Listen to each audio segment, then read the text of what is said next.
RTV app వార్తల్ని క్షణాల్లో చదివే అవకాశం ఉంటుంది. ఒక న్యూస్ పేపర్, ఒక టెలివిజన్ ఛానల్ మీ చేతుల్లో ఎప్పుడూ ఉంటాయి.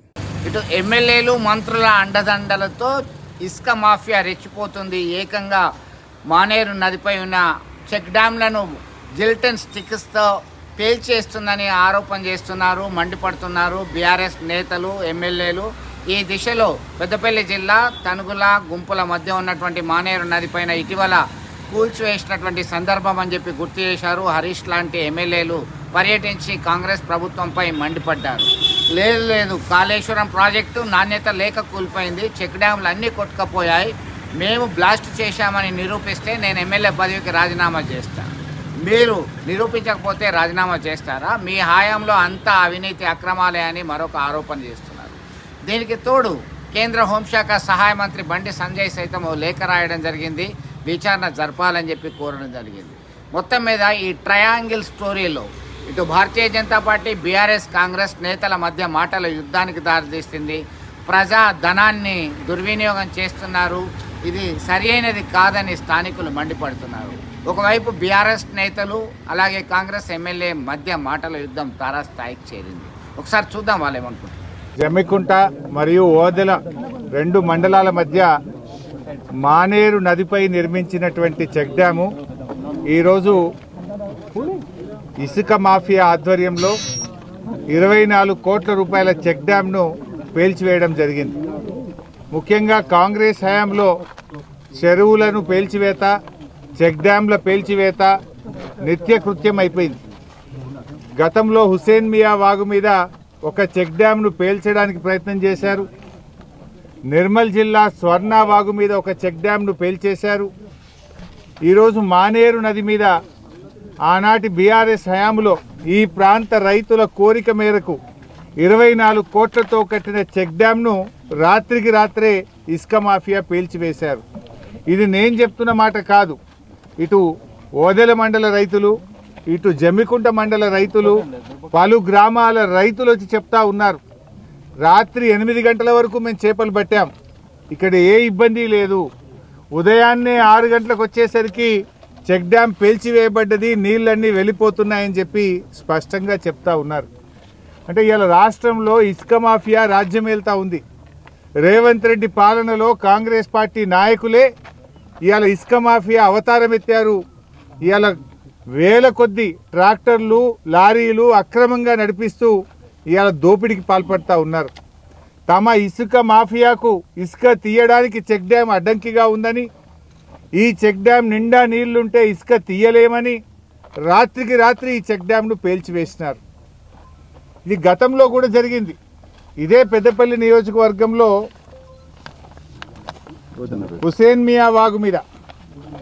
మియా వాగు మీద భోజనపేట గ్రామంలో చెక్ డ్యామ్ పేల్చారు. అది ఆధారాలతో సహా రైతులే పట్టుకున్నారు.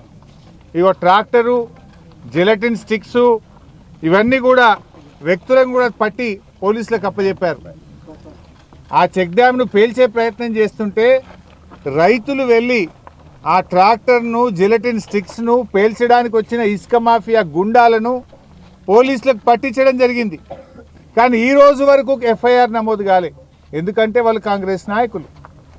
ఆ కాంగ్రెస్ నాయకుల్ని కాపాడుతున్నది స్థానిక ఎమ్మెల్యే, ఈ జిల్లా మంత్రులు, కాంగ్రెస్ ప్రభుత్వం వాళ్ళని కాపాడింది. రైతులు రెడ్ హ్యాండెడ్గా జిలటిన్ స్టిక్స్ను ట్రాక్టర్లతో సహా పట్టుకొని పోలీసులకు అప్పచెప్తే ఈ రోజు వరకు ఎఫ్ఐఆర్ నమోదు కాలేదంటేనే ఇది స్పష్టంగా కాంగ్రెస్ పెద్దలు చేస్తున్న కుట్ర. ఇగో ఇది రైతులు ఇచ్చిన కంప్లైంట్. భోజనపేట, కొత్తపల్లి రైతులు పోలీస్ స్టేషన్లో 100 మంది రైతులు సంతకాలు పెట్టి వాళ్ళ ఫోన్ నెంబర్లు రాసి రైతులే కంప్లైంట్ ఇచ్చినా కూడా ఇంతవరకు ఎఫ్ఐఆర్ కూడా నమోదు కాలే. అంటే ఆనాడు హుసేన్ మియా వాగు మీద ఇసుక మాఫియా గుండాలను అరెస్ట్ చేసి ఉంటే ఇవాళ మానేరు మీద చెక్ డ్యామ్ పేల్చి ఉండేవాళ్ళు కాదు. ఆనాడు మేము పేల్చే ప్రయత్నం చేసినా, రెడ్ హ్యాండెడ్గా దొరికినా మా మీద కేసు కాలేదు, మమ్మల్ని కాంగ్రెస్ ప్రభుత్వం కాపాడుతుందని చెప్పి ఇవాళ వాళ్ళు రెచ్చిపోతున్న పరిస్థితి ఉన్నది. ఇవాళ ఈ చెక్ డ్యామ్ పేలి 3 రోజులైంది, ఇప్పటి వరకు ఏ చర్య లేదు. స్వయంగా ఇక్కడ ఉండే irrigation deputy Palakurthi Ravi, irrigation ఇంజనీర్లే పోలీస్ స్టేషన్లో కంప్లైంట్ ఇచ్చారు. ఇది బాంబ్ బ్లాస్ట్ జరిగింది, గిలటిన్లు పెట్టి ఈ చెక్ డ్యామ్ను పేల్చేసినారు అని ఇరిగేషన్ డిపార్ట్మెంట్ ఇంజనీర్లు పోలీస్ స్టేషన్లో కంప్లైంట్ ఇచ్చి 3-4 రోజులైనా ఇప్పటి వరకు చర్యలు లేవు. అంటే మీరు ఏం చెప్పదలుచుకున్నారు? హైదరాబాద్లోనేమో పేదల ఇండ్లు కూలుస్తారు, ఇక్కడేమో రైతులకు ఉపయోగపడే చెక్ డ్యాములు కూలుస్తారు. అంటే మీ ప్రభుత్వం కూల్చివేతలే తప్ప కట్టుడు ఉన్నదా? హైదరాబాద్లో హైడ్రా పేరిట పేదల ఇండ్లను విధ్వంసం చేస్తూ ఉన్నారు. ఇవాళ ఇసుక మాఫియా అటు నిర్మల్లో, ఇటు పెద్దపల్లి జిల్లాలో, ఇటు కరీంనగర్ జిల్లాలో, అటు చెన్నూరులో, మంచిర్యాల జిల్లాలో చెక్ డ్యాములు, చెరువులు విధ్వంసం చేస్తూ ఉన్నారు. కేసీఆర్ గారు కట్టుడు, రేవంత్ రెడ్డి కూలగొట్టుడు. ఇదేనా మీరు చేసింది? ఏమైనా ఉన్నదా నేను అడుగుతా ఉన్నా. ఇవాళ ఒక్క చెక్ డ్యామ్ అన్నా మీరు కట్టారా? ఆనాడు కేసీఆర్ గారు బీఆర్ఎస్ ప్రభుత్వం 1200 చెక్ డ్యాములు కట్టింది. మిషన్ కాకతీయ ద్వారా 44,000 చెరువుల పునరుద్ధరణ చేసింది బీఆర్ఎస్ ప్రభుత్వం. మానేరు వాగు సస్యశ్యామలమైంది. ప్రతి వాగు మీద, వంక మీద చెక్ డ్యాములు కట్టి ప్రతి నీటి చుక్కను ఒడిసి పట్టింది. రైతులకు బంగారముల 2 పంటలు పంటేట్ చేసింది బీఆర్ఎస్ ప్రభుత్వం. మీరేం చేస్తున్నారు? ఇసుక ఆగడాలు సాగడం లేదని, ఇసుక తీయడానికి చెక్ డ్యాములు అడ్డంకిగా ఉన్నాయని రాత్రికి రాత్రి గిలటిన్లు పెట్టి పేల్చేస్తారా? వాళ్ళని ఇప్పటి వరకు అరెస్ట్ చేయరా? హుసేన్ మియా వాగు మీద రైతులు వచ్చి వందలాది మంది రైతులు దరఖాస్తు ఇస్తే ఇప్పటికీ కేసు కాదు. ఇవాళ మానేరు వాగు మీద చెక్ డ్యామ్ పేల్చేస్తే ఇప్పటికీ దొంగల్ని పట్టుకోరు మీరు. ఏమి ఆధారాలు లేవు. ఆయన ఆధారాలు ఏందో ఆయన దగ్గర ఉండే ఫస్ట్ చూపించాలి. ఆయన దగ్గర ఉన్న ఆధారం వల్ల అబద్ధాలు ఆవిడ, అది ఒకటే పెద్ద ఆధారం. వాళ్ళు ఏంటంటే దాన్ని అరటి పండు కొలిసి నోట్లో పెట్టినంత ఈజీగా చెప్పగలుగుతున్నారు. అది వాళ్ళకి వెన్నుతో పుట్టే ఉద్యోగం. అది వాళ్ళ కుటుంబానికే అది ఒక గొప్ప వరం అన్నట్టు. ఇప్పుడు తప్పకుండా న్యాయపరమైన చర్యలు తీసుకుంటాం. నాకు తెలిసి ఒక రైతు నాయకునిగా నేను 30 ఏళ్ళకి రాజకీయాలలో ఉన్నా, 100% అది డిజైన్ సరిగా లేక కుంగిపోయింది. 100కు 100%. ఇది నా పర్సనల్ ఒపీనియన్. నేను ఇంతకుముందే చెప్పినా మీకు, నువ్వు అక్కడ ఫెయిల్ చేసినట్టు నిరూపిస్తే నేను రాజీనామా చేస్తాను. నీకు మొదలే ఆ విషయం చెప్పాను. నువ్వు నిరూపించకపోతే నువ్వు రాజీనామా చేస్తావా అని చెప్పి అడిగిన.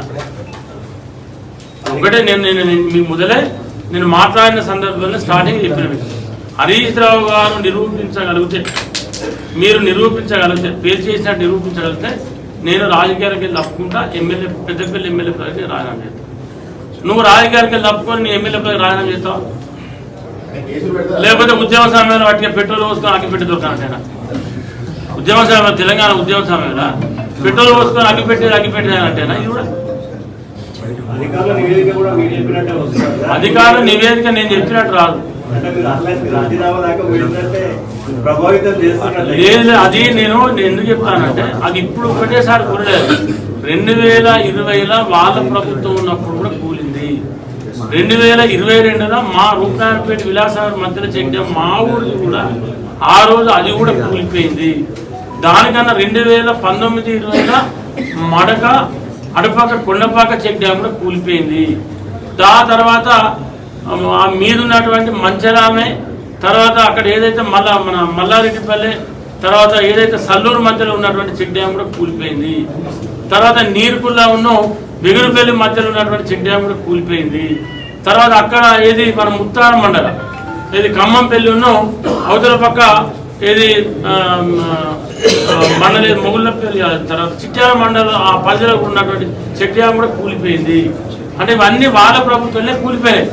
నేను అదే విషయం చెప్తున్నా కదా, ఇవన్నీ కూలిపోయినాయి కదా. మరి ఇప్పుడు నేనేమంటే ఇదో నిన్న కూలిపోయింది అంటే మొన్న 5 రోజుల కిందనో 4 రోజుల కింద కూలిపోయింది. అవన్నీ వాళ్ళ ప్రభుత్వంలో కూలిపోయినాయి. ఇది రెండోసారి కూలిపోయింది, 2020లో కూలిపోయింది, మళ్ళీ ఇప్పుడు కూలిపోయింది.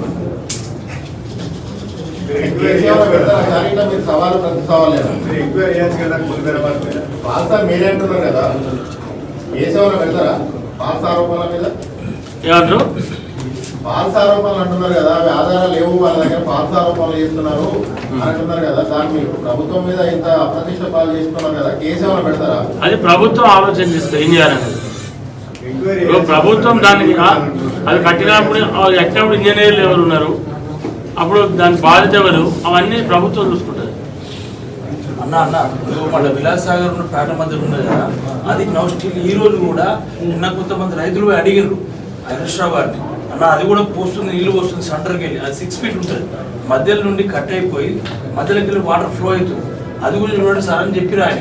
అది జూలై అది పట్టించుకోకుండా వెళ్ళిపోయాడు. ఎంత పడుచుకుంటున్నారు 2020 ఇప్పుడు కౌశిక్ రెడ్డి కూడా అర్థం ఉన్నాడు. ఇప్పుడు కౌశిక్ రెడ్డి కూడా కాంగ్రెస్ పార్టీలో ఆయన కూడా వచ్చినప్పుడు ఆ చెడ్డ ఇప్పటికి ఆడుకున్నాడు. అన్న వీడియో ఉన్నది. బొమ్మకాలు కూడా 3 సార్లు బొమ్మకాలు 3 సార్లు కూర్చుంటాం చాలా చెప్తాను. కరీంనగర్ మండలం బొమ్మకాలు 3 సార్లు కూలిపోయింది. 1000 నీరు కూడా కూలిపోయింది, మళ్ళీ కట్టింది వాళ్ళే. కూలిపోయినాక కట్టుడు, మళ్ళీ 5 కోట్ల 3 కోట్ల కాంట్రాక్టర్ పెట్టుడు, దానికి 2 కోట్లకి దానికి ఇంకో 2 కోట్లు అదనంగా పెట్టుడు, కాంట్రాక్టర్తో మాట్లాడుకున్నాడు, మళ్ళీ దాన్ని కట్టుడు, మళ్ళీ కూలుడు. ఇది జరిగింది మొత్తం. మరిన్ని వీడియోస్ కోసం ఛానల్ ని సబ్స్క్రైబ్ చేయండి, లేటెస్ట్ అప్డేట్స్ కోసం వాట్సాప్ ఛానల్ ని ఫాలో చేయండి, అండ్ లింక్ డిస్క్రిప్షన్ లో ఉంది.